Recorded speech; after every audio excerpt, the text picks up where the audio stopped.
Bonsoir à tous, bienvenue dans Plus d'Actu. La multiplication des fusillades liées au trafic de drogue a mis en lumière l'ampleur de ce phénomène dans certaines communes bruxelloises. Une consommation de drogue qui augmente, c'est le constat fait par tous. C'est le cas notamment du crack. Une étude menée par Save Brussels vient de faire le point sur le sujet et elle parle d'une situation explosive. Comment y faire face? On en parle avec nos invités. Voilà des invités que je vais vous présenter, en commençant par vous, Éric Husson. Bonsoir, vous êtes directeur du projet LAMA qui fait de l'accompagnement thérapeutique à bas seuil pour des personnes qui présentent des addictions.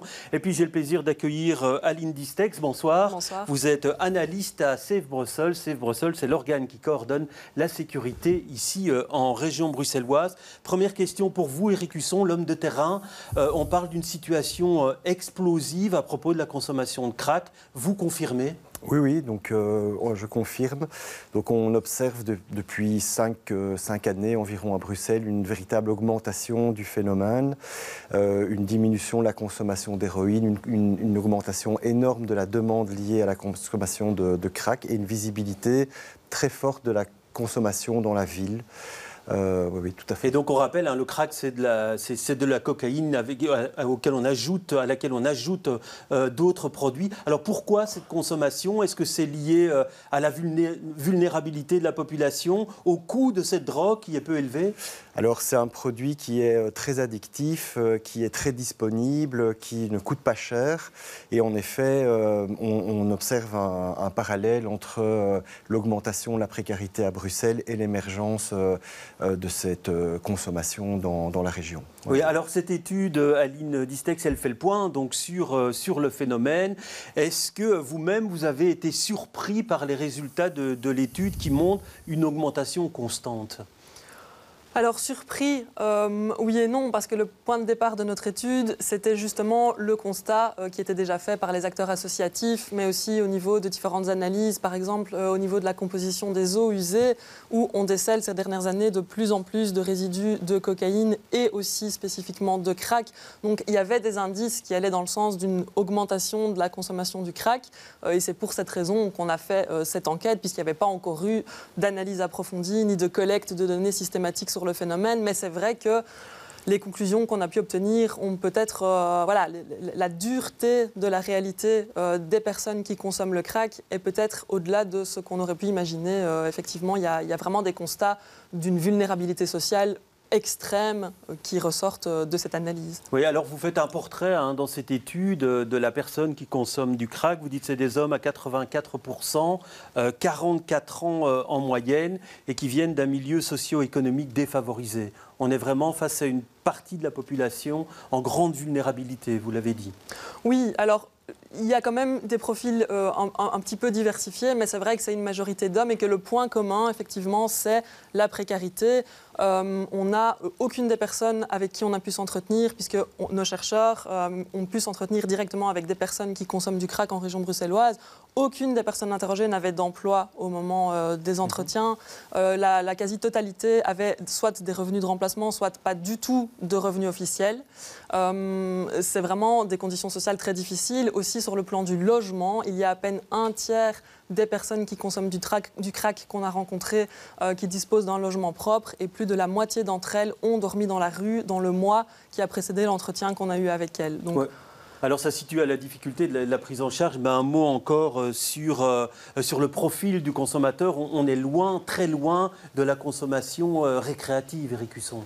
Oui, tout à fait. Donc on est vraiment dans des phénomènes d'automédication. Donc c'est un public qui ne va pas bien, c'est un public qui est traversé par des souffrances psychiques, par de l'abandon, et qui en fait consomme pour quelque part soulager souvent une détresse qui est présente. Donc c'est pas du tout une consommation festive.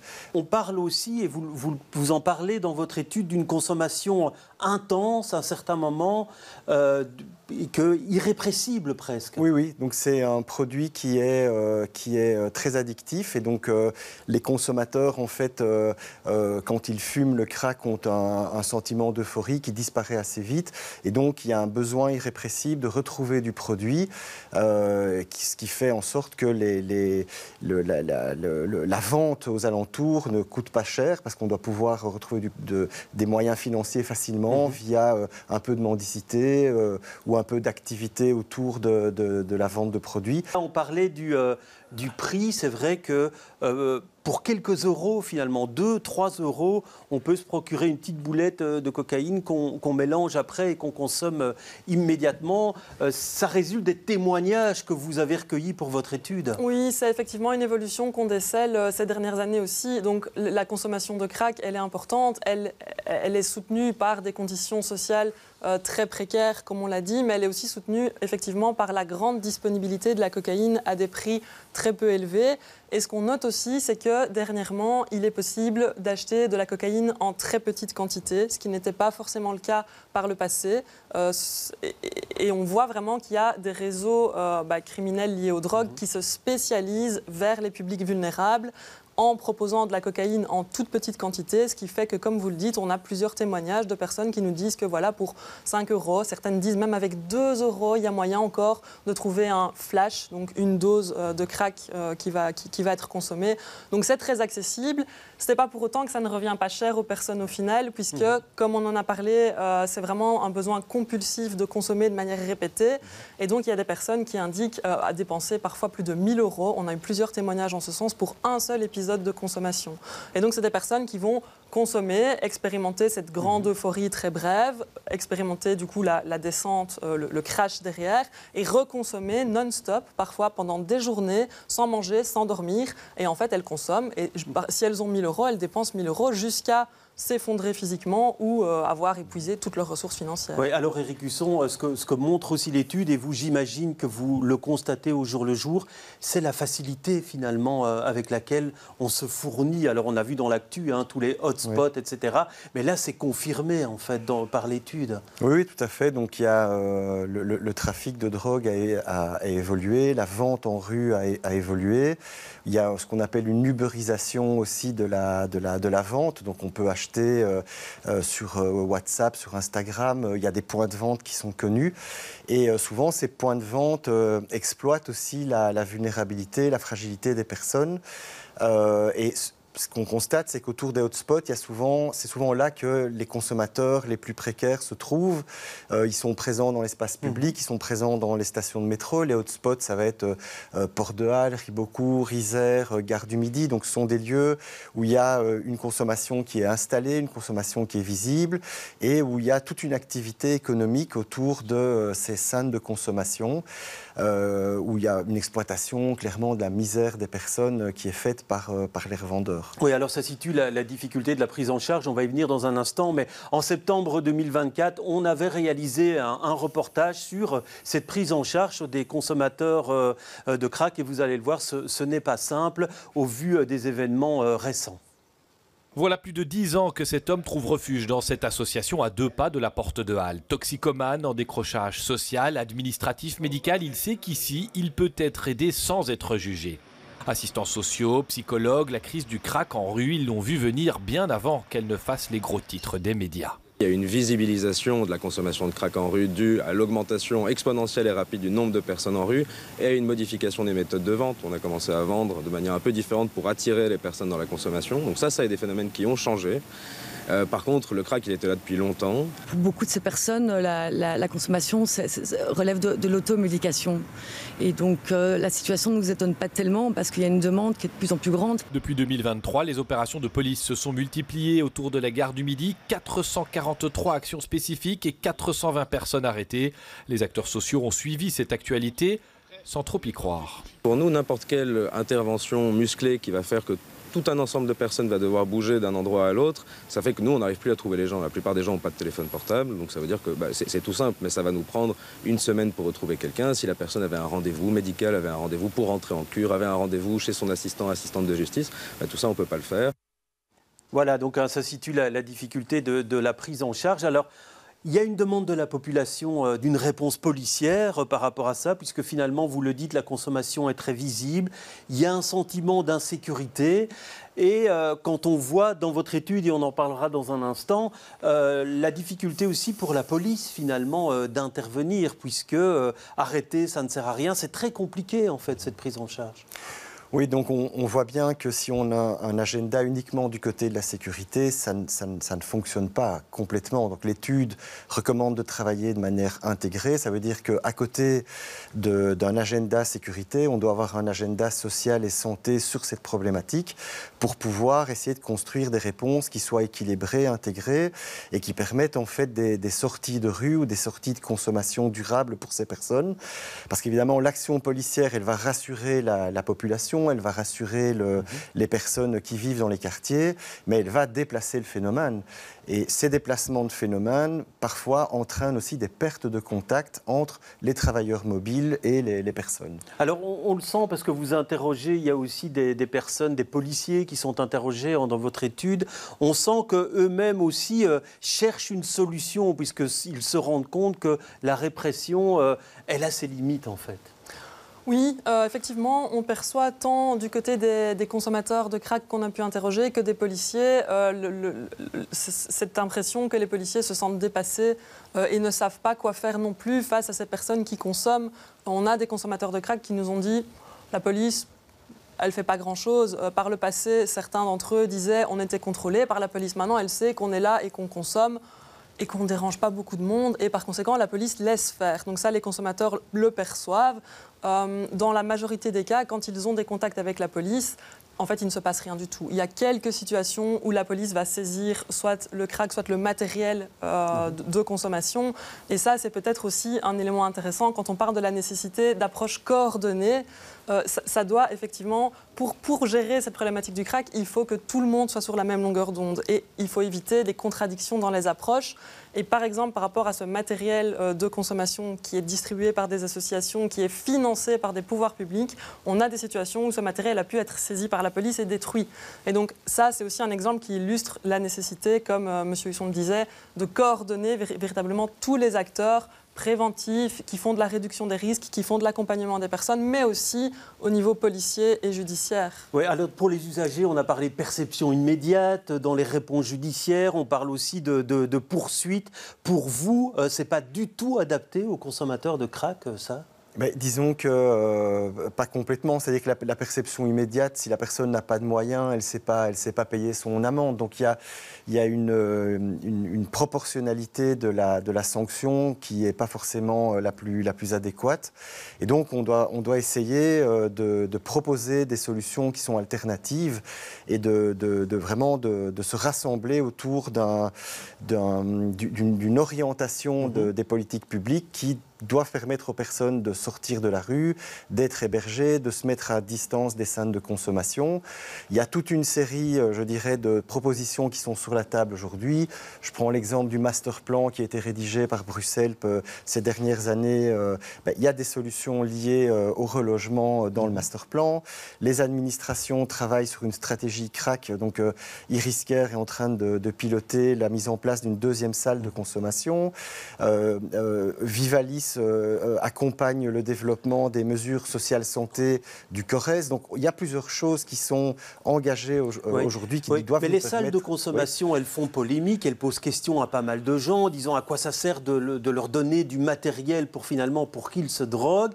Pour vous, elles restent indispensables, ces salles de consommation ? Alors c'est non seulement indispensable, mais ça va être la pierre angulaire sans doute du dispositif de réaccrochage de ces personnes.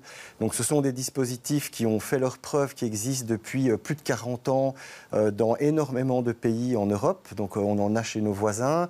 On a la chance d'avoir des salles de consommation qui sont véritablement originales puisqu'elles combinent des espaces de consommation et des trajets de soins, ce qui est assez unique en Europe. Et donc on a vraiment besoin de s'appuyer sur ces dispositifs pour créer des trajectoires de soins qui permettent aux personnes d'être accueillies, orientées, hébergées dans un réseau socio-sanitaire qui soit là pour les aider. Oui, mais trajectoire de ça très compliqué pour les consommateurs de crack parce que vous dites qu'il n'y a pas de traitement de substitution, donc c'est une prise en charge au long cours. Alors c'est une prise en charge au long cours, c'est une prise en charge sociale, donc on doit pouvoir offrir des réponses du côté de l'hébergement, du côté du logement, du côté de l'accès aux soins, du côté de la réinsertion. Donc c'est pour ça que certains partenaires comme les CPS sont vraiment des partenaires territoriaux qui sont très importants dans la construction de la réponse.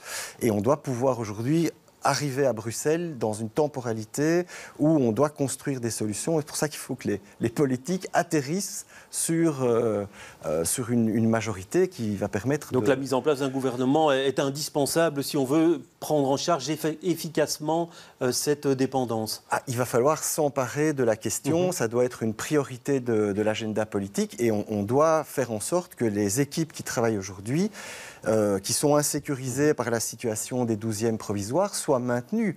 Sinon, on va perdre le contact avec des usagers dans le métro, en rue, dans les squats, et on a énormément d'équipes qui sont dans l'insécurité. Donc, pour nous, c'est fondamental d'avoir non seulement de la sécurité sur les dispositifs, mais aussi une perspective de travailler la question de manière intégrée avec toutes les administrations et le prochain exécutif. Ouais. Mais quand on voit dans votre étude, puisqu'il y a pas mal de professionnels du secteur qui en parlent, qui se confient dans votre étude, on sent quand même que les services sont débordés par l'ampleur de la tâche par rapport à la prise en charge. Ah oui, clairement, les besoins des consommateurs de crack sont tellement larges. Ils se situent à la fois sur le plan médical, sur le plan socio-administratif. On n'en a pas encore parlé, mais une bonne partie des personnes qu'on a pu interroger et qui consomment du crack ont des parcours migratoires, sont arrivées en Belgique à différents moments, sont parfois en Belgique depuis longtemps, et sont des personnes qui ont l'impression d'avoir frappé à toutes les portes, fait toutes les démarches possibles, de ne pas être accueillies, de ne pas avoir de solution, et donc de sombrer dans cette consommation de crack comme échappatoire. Et le crack devient leur bouée de sauvetage. Et donc, oui, les services sont saturés, ne parviennent pas à répondre aux besoins multiples des personnes. Et pourtant, et là je rejoins tout à fait M. Husson, ce qui est essentiel, c'est de ne pas se focaliser uniquement sur la question de la drogue, parce que la problématique du crack, ça n'est pas juste une problématique de consommation de drogue. Ce dont ces consommateurs ont besoin, c'est d'une approche intégrée qui va répondre à leurs besoins sociaux, qui va travailler à une réinsertion sociale de ces personnes pour que dans un second temps, elles puissent ensuite s'attaquer à leur consommation problématique. Et vous avez parlé de la question du logement, et effectivement, dans notre étude, c'est un constat essentiel. Les personnes ont quasiment toutes commencé à consommer du crack en rue. Elles disent qu'en rue, tout le monde consomme. Il y a une personne qu'on a interrogée qui nous dit, en rue, si on ne consomme pas, on pense qu'on est de la police. Donc, en fait, sortir les personnes de ce milieu, c'est essentiel aussi pour pouvoir briser cet engrenage de la consommation, les réinsérer socialement et leur redonner un but dans la vie, puisque les personnes disent aussi, je consomme parce que c'est comme ça, j'ai rien d'autre à faire, je consomme pour consommer encore plus après. Oui, mais justement par rapport à ça et par rapport à ce que vous soulignez sur le fait que certaines personnes sont dans un parcours migratoire, c'est peut-être pas le but de rester en Belgique et malgré tout, ces personnes sont dépendantes du crack. Ça situe le fait que la solution logement, c'est peut-être pas la seule solution pour ces personnes. Disons que les personnes qui sont concernées trouveront des solutions si elles ont des perspectives. Et donc, le logement, l'hébergement est une solution, mais on doit inventer des solutions en fonction des populations qui sont sur le territoire bruxellois. Bruxelles est une ville très cosmopolite. Il y a entre 30 et 50 000 personnes sans titre de séjour. On parle parfois d'une 20e commune en région bruxelloise. Et on doit inventer des solutions pour ces personnes-là qui vivent, comme tu le disais, parfois depuis très longtemps sur le territoire bruxellois. Et donc, on doit être imaginatif. Pour l'instant, nous, dans le cadre de ce Blink, on reloge des personnes temporairement dans des hôtels pour leur permettre d'aller vers un hôpital ou d'aller vers une communauté thérapeutique et pour petit à petit essayer de construire des réponses au plus près de leur situation. Et donc on doit vraiment avoir une réflexion stratégique là-dessus à Bruxelles sur comment on prend en charge, comment on se responsabilise sur ce phénomène qui est multifactoriel et qui est complexe. Oui, parce que j'ai pris quelques notes de votre étude où les professionnels disent ben voilà, il n'y a pas de suivi au niveau des services, il manque de place en hôpitaux psychiatriques, les centres de traitement, c'est des délais de plusieurs mois, il faut simplifier le parcours des soins de santé. Ça situe tout ce qu'il y a à faire dans le domaine. Oui, alors il y a le manque de place, certes, mais il y a aussi des barrières qui existent où pour accéder à certains services, il faut avoir une carte d'identité, il faut arrêter de consommer. Il y a des barrières qu'on met et qui sont en fait inaccessibles pour une personne qui consomme du crack avec des cycles tellement intensifs. C'est impossible en fait du jour au lendemain de sortir de ça. Si on lui dit que pour accéder à un logement de transition, elle doit arrêter sa consommation, c'est aussi une problématique. Donc il y a les places et puis comme ça a été dit, il y a comment on s'adapte aux besoins spécifiques. On a parlé des salles de consommation. Dans les personnes qu'on a interrogées, une bonne partie de celles-ci avaient utilisé la salle de consommation, mais notaient aussi qu'elles ne s'y rendaient plus volontiers parce qu'il y a une série de choses qui ne sont pas adaptées pour leur consommation spécifique de crack, en termes du fait, par exemple, qu'on ne peut pas consommer en groupe. Or, pour une série de personnes qu'on a interrogées, il y a quand même une composante sociale à la consommation du crack, surtout quand on le prépare soi-même. On achète la cocaïne, quelqu'un va acheter la cocaïne, quelqu'un va se procurer les pipes, puis on va préparer le produit ensemble. Et il y a cette dimension sociale aussi, qui n'est pas possible dans la salle de consommation. Donc, je pense qu'il faut vraiment travailler aussi sur abaisser les barrières qui sont identifiées et qu'on connaît, que les acteurs connaissent aussi et qu'on a aussi pointé dans notre étude. Alors, il y a un domaine que je voudrais encore aborder avec vous, c'est la prévention, finalement, faire en sorte que les personnes ne tombent pas dans cette dépendance. Qu'est-ce qu'il faut mettre en place, selon vous ?